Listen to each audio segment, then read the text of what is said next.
വിശുദ്ധ കുരിശിൻ്റെ അടയാളത്താൽ ഞങ്ങളുടെ ശത്രുക്കളിൽ നിന്നും ഞങ്ങളെ രക്ഷിക്കണമേ.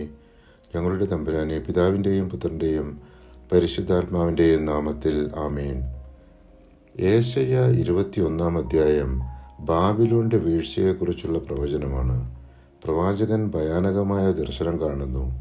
ഏദോം, അറേബ്യ, കേദാർ എന്നിവർ ആക്രമിച്ച് ബാബിലോണിനെ കീഴടക്കും.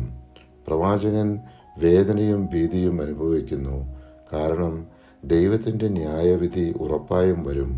ഒരു കാവൽക്കാരനെ നിയോഗിച്ച് അവൻ കണ്ടത് അറിയിക്കണമെന്ന് ദൈവം കൽപ്പിക്കുന്നു. ഒടുവിൽ ബാബിലോൺ വീണു, അവരുടെ വിഗ്രഹങ്ങൾ എല്ലാം നിലത്ത് തകർന്നു വീണു എന്ന പ്രഖ്യാപനം കേൾക്കുന്നു. ഇതിലൂടെ ദൈവത്തിൻ്റെ വിധി അനിവാര്യമാണെന്നും ഭൗതിക ശക്തികൾ ദൈവത്തിന് മുമ്പിൽ നിലനിൽക്കില്ല എന്നും വ്യക്തമാക്കുന്നു. ഏശയ്യ 22 അധ്യായം ദർശനത്തിൻ്റെ താഴ്വരയെക്കുറിച്ചുള്ള പ്രവചനമാണ്. ഇത് ജെറുസലേമിനോടുള്ള ദൈവത്തിൻ്റെ വിധിയെ സൂചിപ്പിക്കുന്നു.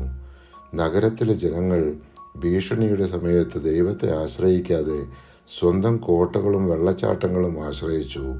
പ്രവാചകൻ ജനങ്ങളുടെ ആത്മീയ അന്ധതയും അഹങ്കാരവും വിലപിക്കുന്നു. ഷെബ്ന എന്ന ഉദ്യോഗസ്ഥൻ്റെ അഹങ്കാരം ദൈവം ശിക്ഷിക്കുന്നു. അവനെ സ്ഥാനത്ത് നിന്ന് നീക്കി എലിയാക്കീമിനെ വിശ്വസ്തനായ നേതാവായി നിയമിക്കുന്നു.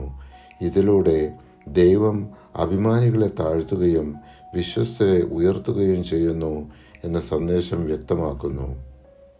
അന്ന് എൻ്റെ ദാസനും ഹിൽക്കിയായുടെ പുത്രനുമായ എലിയാക്കീമിനെ ഞാൻ വിളിക്കും. നിന്റെ അങ്കിയും അരപ്പട്ടയും ഞാൻ അവനെ ധരിപ്പിക്കും. നിന്റെ അധികാരം അവൻ്റെ കരങ്ങളിൽ ഞാൻ ഏൽപ്പിക്കും. ജെറുസലേം നിവാസികൾക്കും യൂദാ ഭവനത്തിനും അവൻ പിതാവായിരിക്കും. ദാവീദ് ഭവനത്തിൻ്റെ താക്കോൽ അവൻ്റെ തോളിൽ ഞാൻ വെച്ചുകൊടുക്കും.